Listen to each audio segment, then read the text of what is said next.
Hello and welcome to The Rest is Politics US with me, Katty Kay. And I'm Anthony Scaramucci. And we are incredibly honored to have with us here in Chicago the esteemed, the one and only, the irreplaceable Alistair Campbell. I felt I was dripping with irony. We've been chastised already, Anthony, for not giving enough love to The Rest is Politics UK. I thought it was justified. I said we were going to fall on our sword. It was going to right through our sternum, blood on the floor. And so I thought I would make up for it with a great Because I'm a congenital conflict avoider. I'm just so glad you're in his presence and not me. Because I would have been able to have handled it. I hate people being cross with me. It goes back to my school days. It's not. I was just making this observation. A brilliant observation. There's barely an episode of The Rest is Politics, the original version, that doesn't sing the praises of the Mooch and Katty Kay, and yet it's like we don't exist. Anthony, you'd be nothing without us. You'd be nothing. You are worse. You are worse than the Catholic nuns that used to hit me with the pointer, Alistair. But you are right, and I am wrong. How's that? That's good. If only Donald Trump would say the same thing. What do you say, nostra culpa? Is that what it is? Nostra culpa. Nostra culpa, the two of us. Alistair and I were both at the convention again last night, Anthony, this time listening to the speeches there was Doug Emhoff, Kamala Harris's husband, and of course, the rock stars of the Democratic Party, Michelle and Barack Obama. So I want to talk about the big moments of the night, and then we're also going to get into how the Republicans might respond to this big Democratic love fest here in Chicago. After the break, we will also discuss the news that RFK, who is running as an independent, may be considering dropping out of the race to support Donald Trump. And we have a couple of interviews from the floor of the convention center. So let's start with Doug, who has been Kamala Harris's husband for 10 years this week. It is their wedding anniversary on Thursday. She is also the stepmother to his two children, Cole and Ella. And there was a very touching video that Cole, I thought, Alistair did about his dad, kind of making fun of it and his dad jokes. And I actually thought that Doug Emhoff's speech might be one of the most useful speeches to Kamala Harris of the whole of this convention.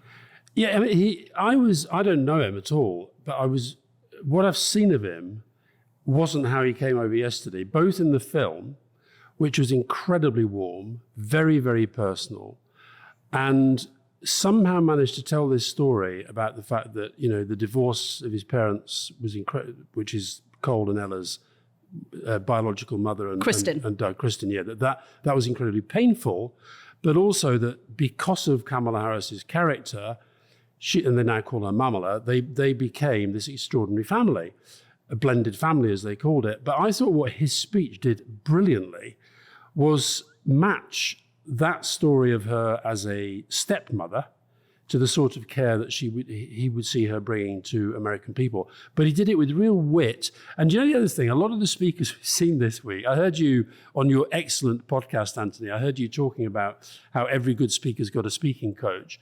But what I thought was amazing about him was just how natural he was. It was auto-cued, but he was one of the few speakers this week who felt like he was talking to and with the audience, kept pointing over to his family in the box, I thought he was really great. And I agreed, I saw you tweeted last night, I agree with you. I thought that was, of all the stuff, they've all said how great Kamala is, but there was something unbelievably human about the way that the two of them, the son's film and then his speech, I thought was great. And it also said to me, he'll be a real asset on the road.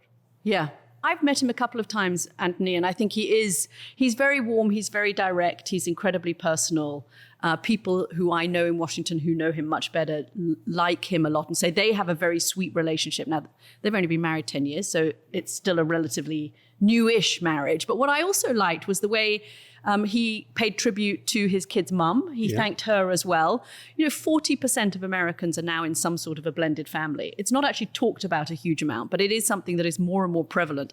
My kids are in a blended family. They have a stepmother and a stepfather as well. And it's now these families coming together in a way that is increasingly normal. And I love the way he said, we might not look like the kind of family that's been in the White House before, but we are a very warm, loving family. And I think that situates her for all of the criticism that she's been getting as a cat lady from J.D. Vance's of the world. That situates her firmly in the role, in a maternal role. And I think that was very helpful. Look, Donald Trump, your friend Donald Trump, Anthony, has been a massive, massive presence at this convention. My friend. And he also launched a very, very good attack on him, essentially saying, I know this woman, mate, and you don't know what's coming after you. She is coming for you. That thing about family and protecting people, he combined with being a fighter. That was a big theme last night, wasn't it, Anthony? The fighting. I stayed up and watched every one of those speeches. And my reaction, just 3 quick points on Doug Emhoff. Number one, he's a lawyer. He's an entertainment lawyer in L.A., and he's a very disciplined guy. I have obviously buddies of mine that I went to law school with that are very close friends with him. And so I was not surprised at how well executed that speech was and how thoughtful it was. I think I've mentioned this to you before, Caddy. Maybe we shared this on the podcast. I was on a bipartisan trip to Israel with the two of them and my PR person. And he had lost his mom. And we went to the tomb of Rebecca to say Kaddish for him.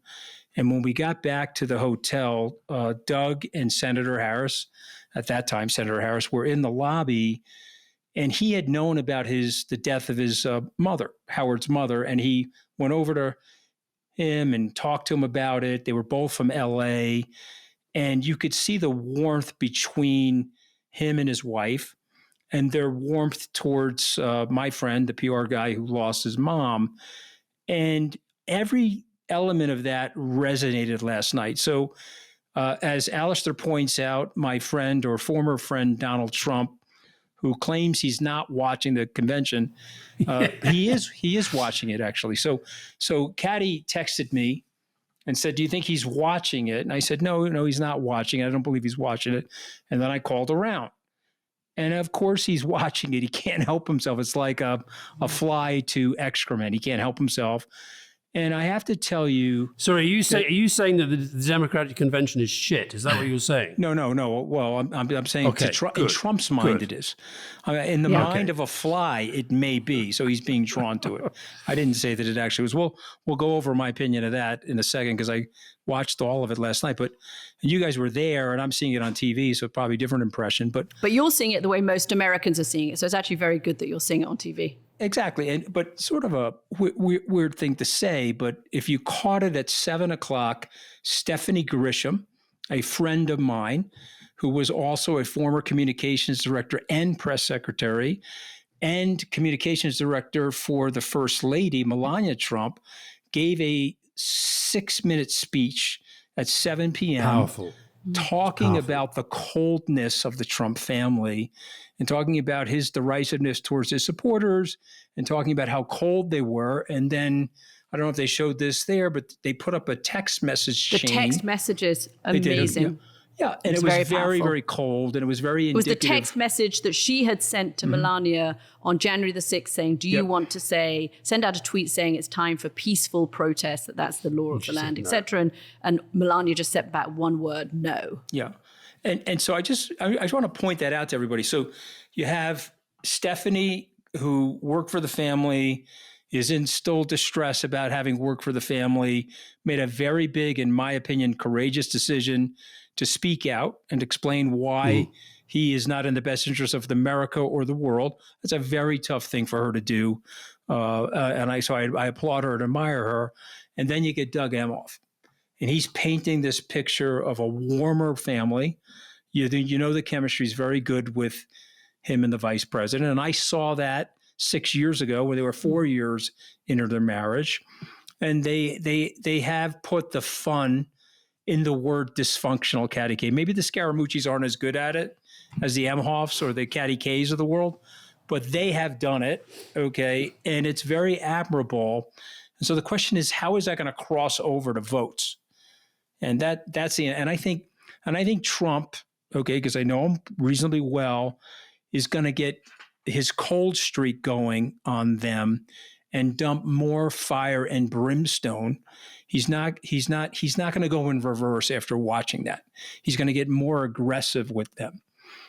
He's hoping that his aggression with them will break them and cause them to gaffe. And so anyway, those are my thoughts. By the way, Michelle Obama, and we can get to that in just a second because there's one more thing I want to say about Doug Emhoff. Michelle Obama pointed to that aggression, what's coming down the pike for Kamala Harris. I mean, she basically said, listen, this is the high point, but don't kid yourself. This is a woman of color who's running for president, and there is a whole load of stuff that is going to hit her. And much of it will be lies and misinformation, but it's going to come. And we say that with some experience. Okay, one other question about Doug Emhoff.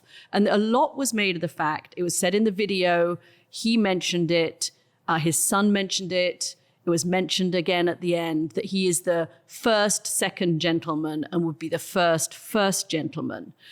Do either of you, as first gentlemen in your own right, I don't think either of you are playing the role of second gentleman in your marriages, think that a man who is playing the role of second gentleman, who has left behind their own career to support their husband, to support their wife, does that turn off any male voters in America today? I don't know that's the answer. But I read a fascinating piece this week on there's something called The Conversation, which is an academics writing about politics and other stuff. And it's 3 American political scientists who've done this big polling on what they call hostile sexism, where they find out how people are going to vote. This is in America.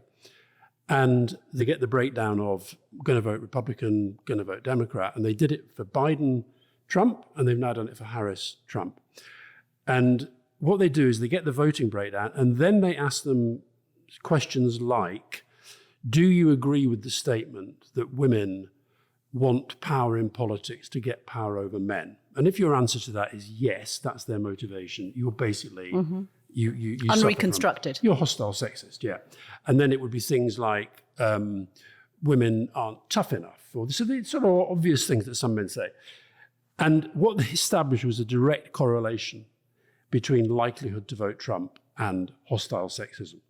And that, I guess my question to you, Anthony, is because to us as Brits, most Brits, I think, look at some of the stuff he's saying about her now, her laugh, she's crazy, the DEI candidate also, which just feels like outward misogyny to us, and possibly a bit of misogynoir as well. Is he doing that deliberately because he thinks there is a vote share there to be targeted, or is it just his usual nastiness? Yeah, no. He thinks if you're voting Democrat, you're a beta male, okay, i.e. second gentleman. And if you're voting for him, you're an alpha male, i.e. you're a primary predator in the ape community. And so, yes, he's totally pushing that. And the short answer to Kathy's question is yes. He knows that. It's red meat. There are people in the Republican Party that feel that they have high testosterone if they're with Donald Trump. And if you don't have high testosterone, then you're not with Donald Trump. I know it sounds crazy, but that's how a lot of these people. And what do their wives and daughters So think? I think there's an even. I mean, your poll is a little blunt in the way they ask the questions, but in the CBS poll that came out this week that had Kamala Harris creeping ahead in many of the battleground states, there's a more nuanced way, or straightforward way this was asked, in which people were asked, do you think women's rights have gone far enough, or do you think women's rights have not gone far enough? And the answer found, not surprisingly, that women think women's rights have not gone far enough, but it also found that a majority of men think that women's rights have gone far enough. And I think this subject of her as a woman candidate, for the last 4 weeks, everybody's assumed, oh, well, it's fine because she made it to the top of the primary and she's now the nominee. But I think we're going to start hearing more about that, and we're going to start hearing more about his role as a second gentleman, and whether that, I think, there may be voters who love it, but I think what they were doing last night was trying to tackle that head on and say, yes, he is going to be a second gentleman. It's a new role. It's never been done. But it doesn't mean that men who are alpha men can't vote for her. So about 3 weeks ago, and I think I mentioned this to Caddy, I got a call from his chief of staff, and she reached out to me and said, listen, the SG would like to talk to you. Would it be okay to share your cell phone number? He'll be coming in on an unknown number, so answer the unknown number. What is the SG? She's a second gentleman. Okay, so Doug calls himself the SG. He called me, Got on the phone, Anthony, it's Doug Emhoff. We had a nice conversation. He didn't mention anything about you, Alistair. He didn't mention anything about me, but he said, I love Caddy K on the podcast. Okay. And I had to overlook that, because I know I'm the second gentleman on the podcast. I overlooked that. And then we proceeded to talk about the campaign and so on and so forth. And what you never know with Anthony whether he's just being nice. Or... The viewers and listeners know I'm not being nice. They know it's true. I'm talking facts. Okay. I've got to jump in here because let me just say, I've already had to chastise you once this morning. I am assuming that during this phone call, you said, well, we would love to do the first ever interview with the second gentleman ahead of I'm sure you said that, didn't you, Anthony? I actually didn't. I went for the jugular and asked for the vice president. He went higher. Well, that's fine. That's fine. Good. Okay, that's fine. That's fine. I just want to say this about him, okay? Right away, he brought up Howard and talked about his... This is your friend? Yeah, my friend. And now he, unfortunately, had a leukemia and he passed away since the 2018 encounter in Jerusalem. And so we discussed that, and we discussed what a great guy he was. And then we talked about some of our mutual friends in the legal community. And then he said, hey, thanks, because you've been supportive of us, blah, blah. And he's coming to New York, and we were going to figure out a way to meet up and so forth. But why am I bringing all this up? It's a great name dropper. And if you look me up in the dictionary, look up name dropping, you'll see me in the dictionary. So that's one of the reasons. But the second reason I'm bringing it up is that it was so disciplined. It was so on point. He asked me for names of Republicans that he could talk to, okay, some of which, frankly, are speaking at the event, okay, and that are friends of mine. And I was like, when I hung up the phone, it takes two to tango. There is a Barack Obama who is a superstar, but he's made better by the other superstar, Michelle Obama. And I think he is helping her in ways that you probably don't see on the surface. The duck is paddling very quickly under the water on her behalf, and I was very impressed with it. I like that. I like his discipline. I like the fact that he's working to get her elected. That's great. By the way, that in broadcasting is what they call a perfect segue. So let's move on to the Obamas, because we now spent most of our podcast allowance on Doug Emhoff, who I think is a fascinating figure, and I think the role he has, and I like the blended family and talking about that.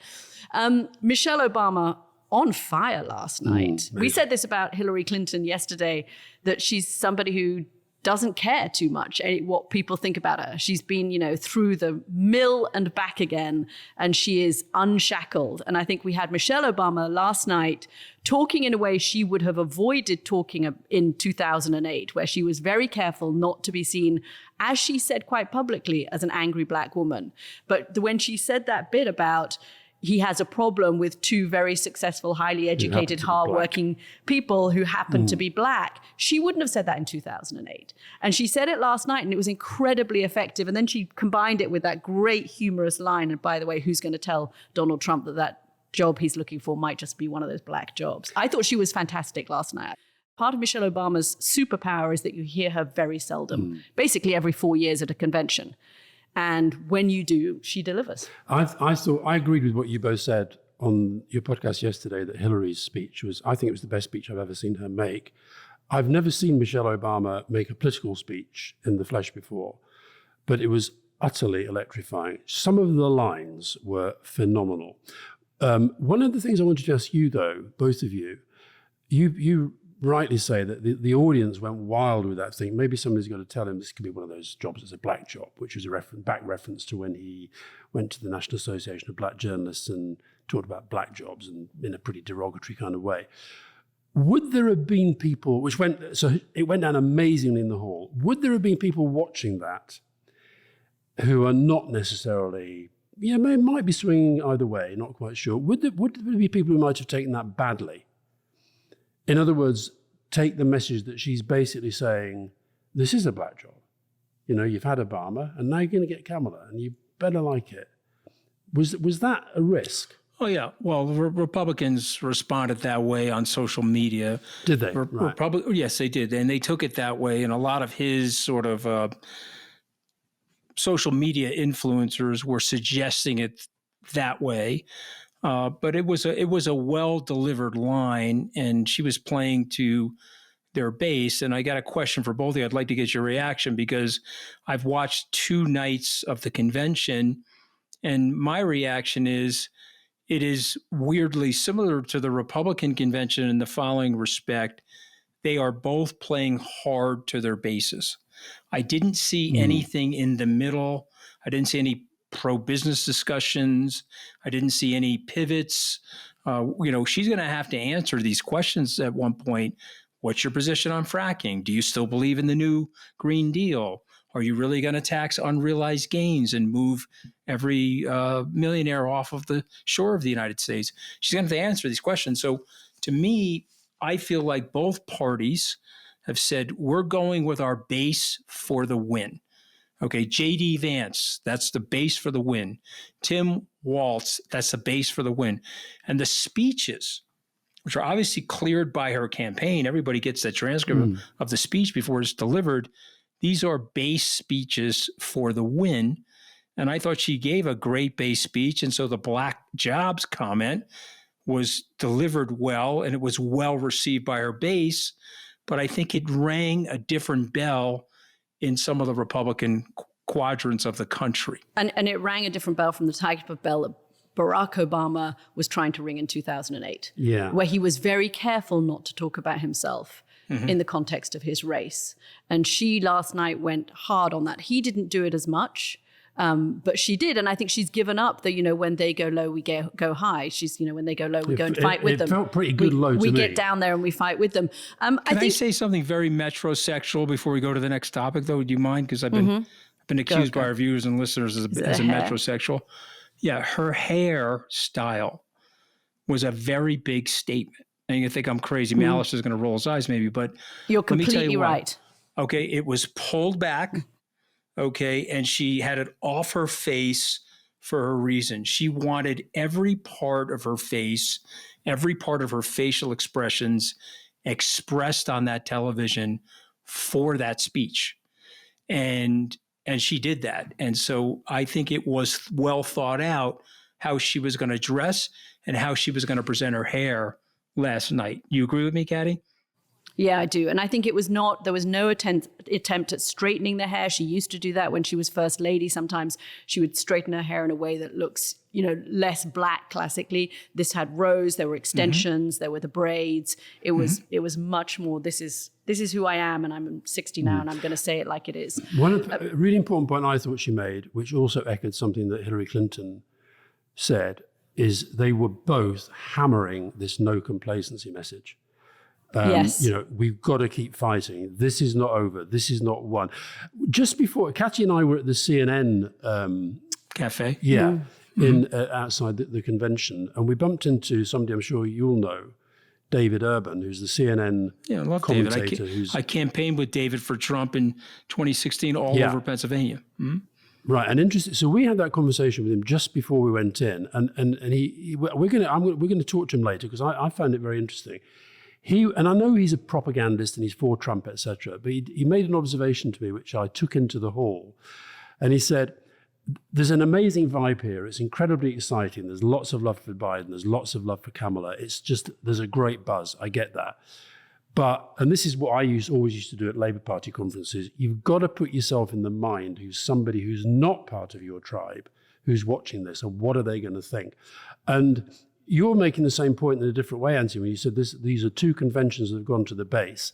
What has to happen out of the end of this week is a campaign that is focused on getting the people over who are currently not voting for you. Amen. Well, there's a debate about that, right? Do you make this a turnout election?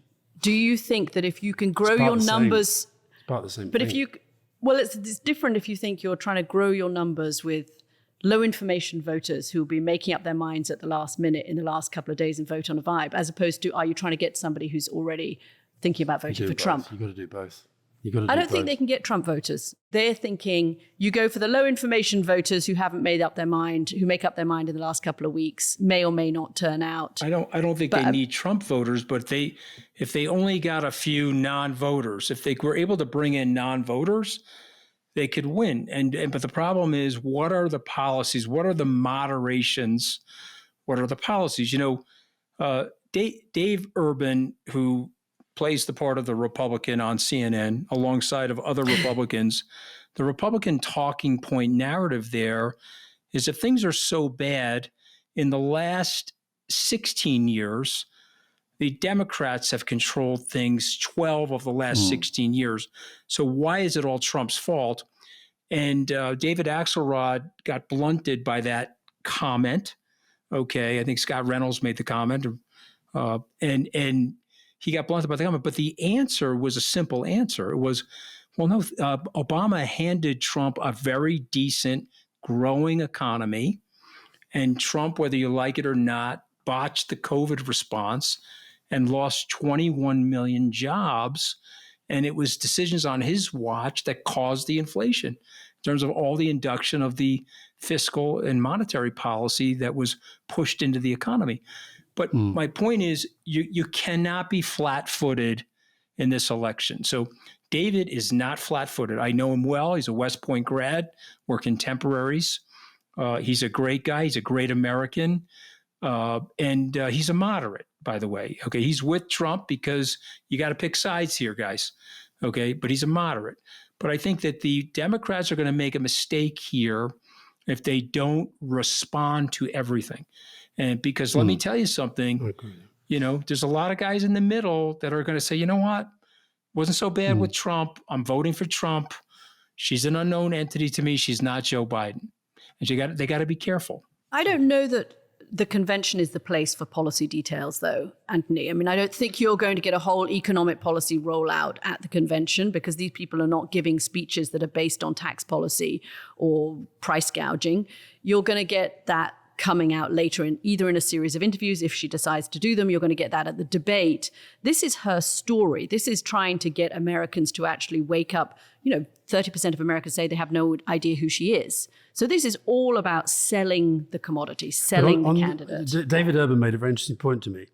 And I don't know whether he'd actually looked up the numbers, but he said something like, on day one, Trump's name was mentioned something like 184 times, whereas the economy was only mentioned 5. And I don't know if that figure's right or wrong. I have been surprised that there hasn't been more Trump people who are actually, I thought one of the most We got more coming. I know, but I thought one of the most powerful speeches last night, which was lost because of the Obamas, was actually that mayor.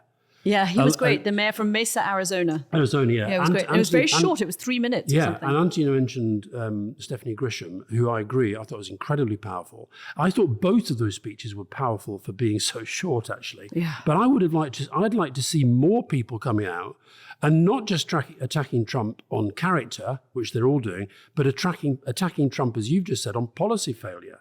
We have missed, who was the star of the show, or ostensibly the star of the show. I think we spent more time talking about Doug Emhoff and Michelle Obama than we expected because they were so good last night, and perhaps because they were not Barack Obama. Barack Obama, we know he is the best orator in the Democratic Party, and he delivered that. And there were a whole load of people who were sitting in that audience saying, damn, can't we change the Constitution to have a third term?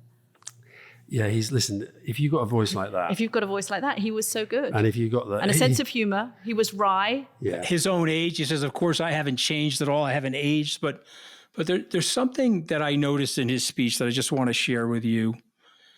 And it was time. And I don't know how to say this, but like my old boss used to yell at me when I was a 27-year-old. He says, you need a tincture of time. You're smart enough to do the job, but you don't know what the hell you're doing. You need a tincture of time. And when I looked at Barack Obama last night with his gray hair, very well dressed, trim guy, he has a level of wisdom now that he frankly did not have in 2004 when he gave the speech in Boston, or even the nomination acceptance speech in 2008. And if they deploy him, and they deploy him with his wisdom, his almost shaman-like wisdom about the country.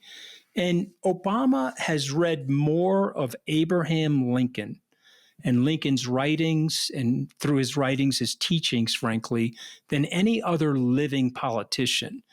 And it is really a time, and I would implore you guys, if you're interested in America, to read the speeches and writings of Lincoln. I've gone back and started reading them again, and you can catch in Obama's speech Lincoln-esque thoughts about the country, about the need to reunite the country, about the need for us to all be part of the self-governing process.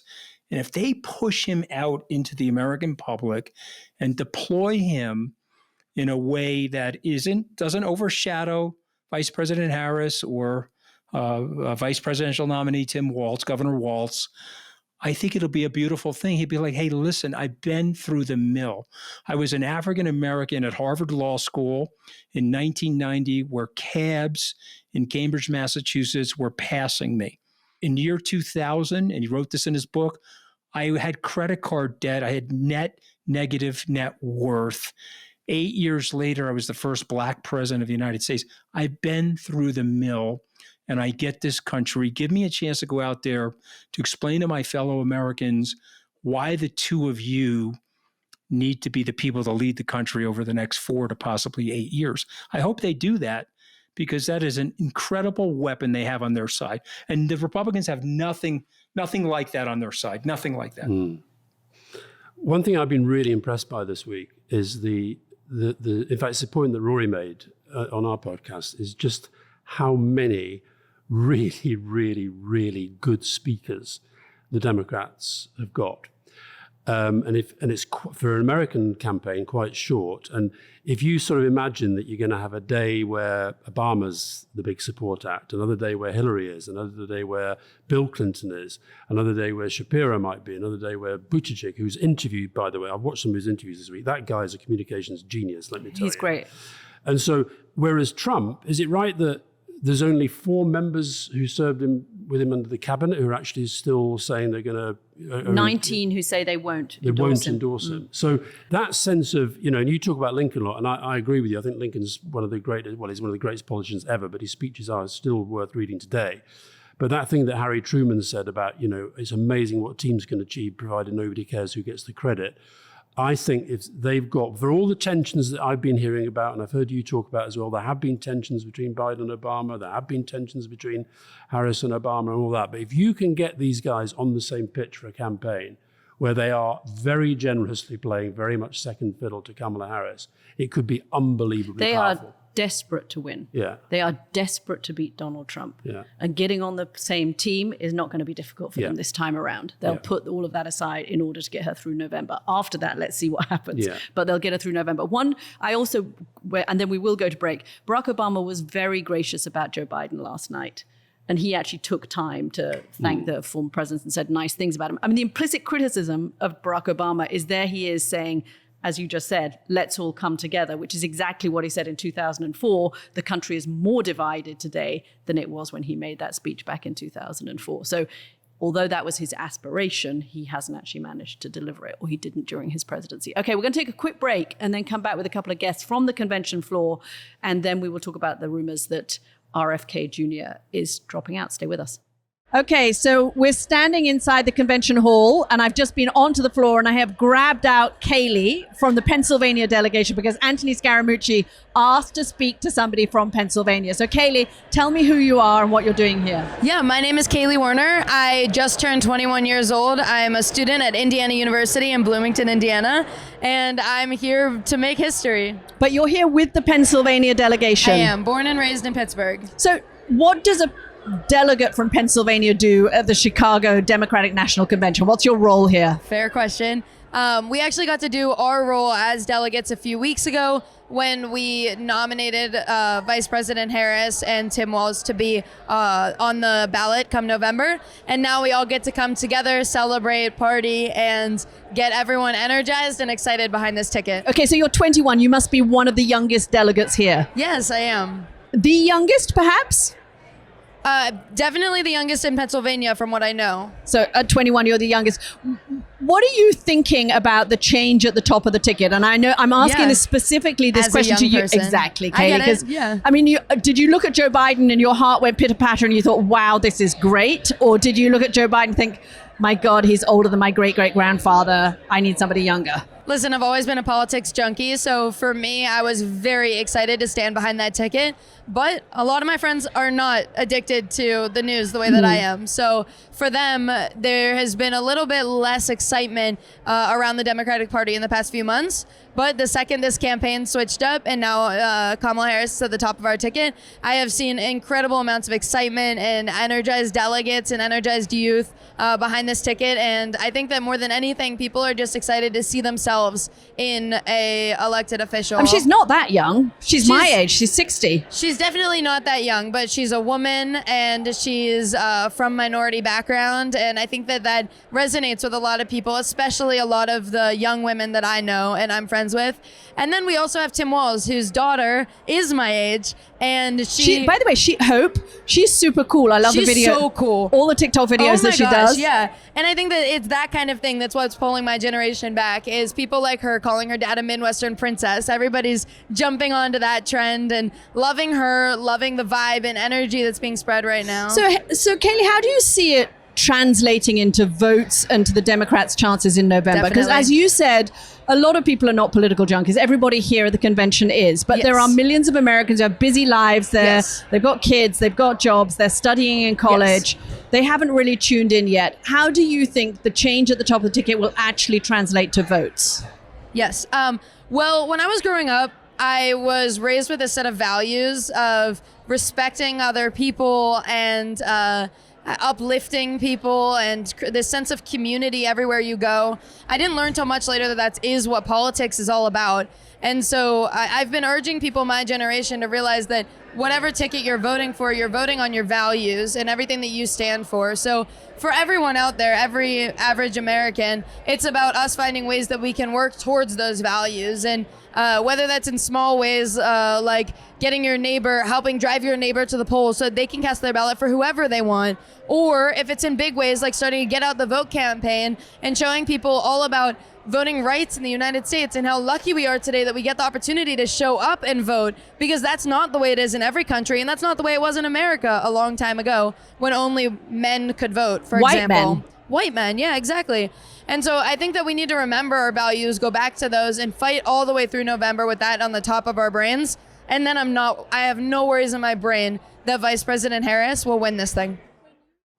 Anthony, I found you a delegate from Pennsylvania. Yeah, well, I'm impressed, and I'm also impressed at the age of the delegate. And I would also say to you that if you put her at those universities, Pitt, Carnegie Mellon, and you put her around the state, even if you go to Wilkes-Barre, Scranton, University of Pennsylvania, if you get her to speak and you get her to canvass, she will do phenomenally well in that state. And that is a very weird state. And I think you guys know this, but it's important to just repeat it to viewers and listeners. The left side of the state feels a lot like Ohio. It's industrialized, post-industrial era, steel making, the Pittsburgh Steelers. The eastern side of the state is more like the Northeast Corridor, the Amtrak side of the state, Philadelphia being more liberal. Pittsburgh actually more conservative. The middle of the state, they call it Pencil, Kentucky, because it's really a lot more like Kentucky than it is either of the two ends of the state. So what we did in 2016, David Urban, Alistair's new friend, and I, we canvassed that state for 45 days in an ellipse, up and down and around the state. And if Vice President Harris does that with the help of Governor Shapiro and his offices conjoined with her field offices, she's got a really, really good chance to win the state. But she better have an answer on the fracking. Got to have an answer on the fracking. All of that nice stuff that was just said by that 21-year-old, yeah, that's great. But what is your position now on fracking? And will the Pennsylvanians that need fracking for their lifestyles, will they support her if she's moderating her position? And then what happens to her with all the environmentalists on her left flank? Yeah, okay. Tough choices. I had one more interview as well last night because I bumped into somebody who you like, Anthony, and we did this interview as a little surprise for you. My gift. Thank you for joining us, Senator. The first time I ever interviewed you was actually in 2008. at Barack Obama's convention. Oh, you interviewed me? I did interview you for the BBC. And this convention was kind of meant to be 68 and the riots and the divisions, and now it's being compared to 2008. Do you sense that kind of energy? I feel like there's even more energy here. And that's because, remember in 2008, who Barack Obama was running against? John McCain, right? John McCain was a hero of mine. And I obviously supported Barack Obama. Barack Obama, one of our greatest presidents.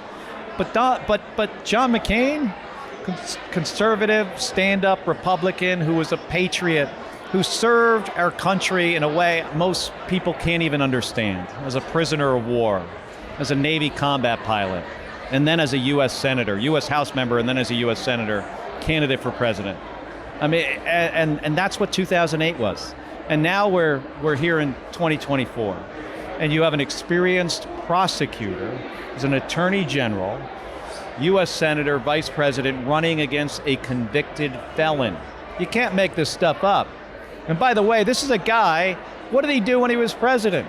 He gave a giant tax cut to himself, a billionaire, and his billionaire friends. He shredded a bunch of our alliances and sucked up to a bunch of dictators. And then he took away women's reproductive rights. So that's why you have a lot of this energy. I mean, it's Kamala Harris and Tim Walz, great candidates, great leaders, experience, have a record of accomplishments, both of them. But on the other hand, you almost couldn't come up with somebody that, in my opinion, is a worse candidate. A couple of weeks ago, I interviewed you and I asked you whether you would make a good vice presidential candidate because of your stance on the border. Do you think that Kamala Harris still has vulnerabilities when it comes to the issue of immigration? You dumped the question, by the way, very elegantly. She gets it. She has already said that if we bring back that bipartisan border security bill, she would sign it. She's worked on this issue. The White House has worked on this issue with me. We've made incredible progress. The numbers, the border crossing numbers, are down significantly. Now, here's what's unfortunate. This stuff really should be done through legislation, and we were so close. But Donald Trump told Republican senators who were about to vote for the legislation that they had to walk away from this. And then what they did is they ran away from it. I have never seen such a hypocritical move in Washington as I did when Donald Trump told them that they couldn't vote for this. This is Washington, D.C. we're talking about. This is like the craziest, most hypocritical thing I've ever... There is some hypocrisy in Washington, D.C. But this is off the... This will go down in the history books as the most hypocritical thing anybody has ever done in serving in public office, to talk about this issue over and over again, and then finally get to the point where we actually have a very reasonable solution that was going to provide more pay for Border Patrol agents. Border Patrol unions supported this. Right. More pay, more Border Patrol agents, more CBP officers, more machines to detect fentanyl. Think about that for a second. We do not have the funding for those machines because Donald Trump killed it. What that means is more fentanyl now comes across the border. It would have been detected.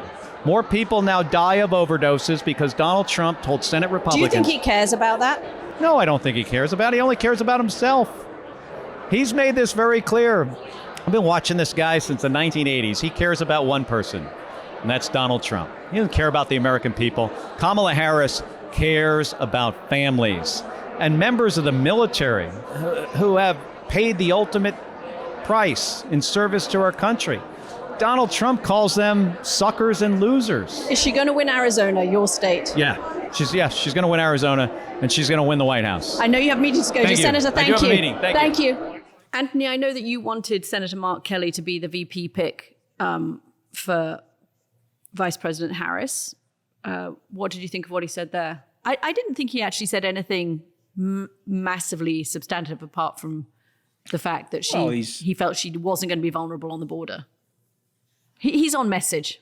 He's a good messenger. It's interesting. Alistair agreed with me. He thought he should also be the vice president. I think he would have covered more ground for her. I guess what we don't know is in the vetting process. We never know, did somebody have a tax indiscretion, God forbid, or did somebody pay a non-documented worker to do domestic housekeeping in their house? We don't know. So, and I'm not saying he did any of those things, but I think he is the right guy because she would have gotten Arizona. He would have helped her so much on that border issue. And he would have helped her in Virginia, guys, because we're loaded up with Navy in Virginia. We're loaded up with veterans, retired veterans in Virginia.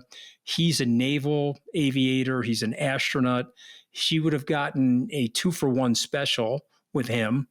And I'm not saying that Governor Walz isn't a good guy and isn't a good messenger for her. And I think he plays well. He has better approval ratings than J.D. Vance, although I think this bottle of half-finished water would have better approval ratings than J.D. Vance. But I just think Mark Kelly was a guy that it was a missed opportunity there, in my opinion. I appreciate you bringing him in as a surprise. Plus, he's got a twin, an identical twin. You could have had 2 for 1. I have a lot of respect for him, and I know a lot of people in the what I would call the independent moderate community would identify with his life story. I thought it was interesting what you said about the interview itself, is that he had that, sometimes like if you're doing a book tour or an event where you're having to do the same interview again and again and again, I felt he was a little on message. He had 3 or 4 talking points in his head. And he was going to get them out. But it was effective. But I'd have to say, and if I was one of these kind of floating voters just listening in, I'd have been more persuaded by the first interview. By Kaylee. Yeah. Me too. In this country, I would nearly always rather interview a voter than an elected official. Which in most countries you wouldn't say they that. are on message. Elected officials are on message, and voters actually talk from their heart. She was great.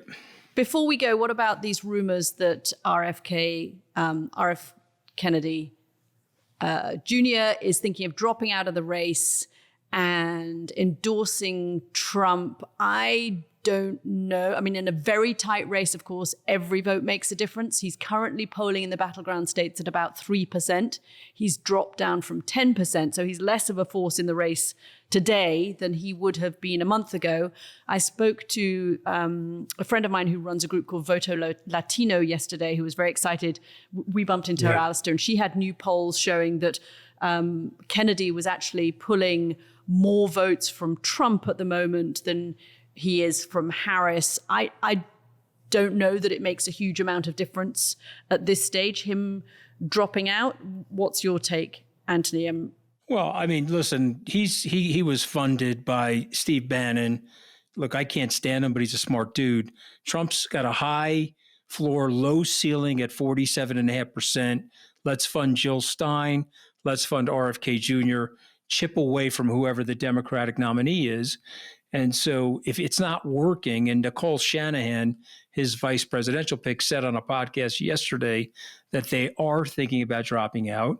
And then if they did drop out, they would endorse Trump. So that's all the tells that you need to know. This was a Republican. Yeah. You don't say that in public unless you're going to do it, because by the time you say that, you're a lame duck. Yeah, exactly. So this is a Republican plant, a little bit of worm eating of the brain, a little bit of dropping off. I mean, he's a bear undertaker, dropping off a bear in Central Park. I mean, it probably killed his chances. What can I tell you? Can I just ask you a question? One of the things that's kind of running quite big in the media today is this Middle East plan. And there's a story running, I don't know where it came from, but it seems to be quite big, that Donald Trump phoned Netanyahu yesterday and said, don't support this because it would be bad for my campaign. Now, actually, it's a call that was made on August the 14th. Axios has the story. So it was made about a week ago. Okay. Reportedly. And also, Alistair, reported on the American Public Broadcasting System. The PBS NewsHour reported that last night as well. Right. Now, in your assessment, I mean, that sounds to me like it's a repeat of the border thing, of him telling people not to go with the bipartisan plan. But that feels like a really, really terrible thing to do. Am I overstating that? It's potentially illegal. Oh no, it's a violation of the Logan Act. So listen, there's news reports now about 40 years ago, 44 years ago to be exact, that there were back channel deals between the Reagan campaign and the Iranians. All of that has now been documented. And so it was a direct violation of the Logan Act. They released the hostages on the day of his inauguration, Well, and it was all done on the QT because it was a direct violation of the Logan Act. So I think what's weird about our society now, all of this stuff is happening out in the open. And so what Trump is doing is he's, I think the rules have always been flouted. I just think that they've been quietly flouted, as opposed to where we are now today, where they just do it brazenly right out in the open. And remember, this was like a weird thing about the Trump administration. My attorney said to me, "Are you going to go work for the Trump administration?" I said, "Yes." It was a really stupid idea, but I did it. He said, "You got to sell everything." So I began the process of selling everything. Then I got my ass fired, and then I stopped selling things. Okay. But all these other guys, they never sold anything. Including Trump. It was included. Well, Trump didn't have to. He's the only exclusion in the law.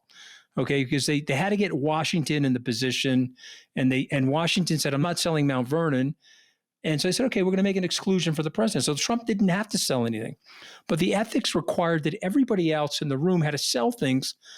None of them sold anything.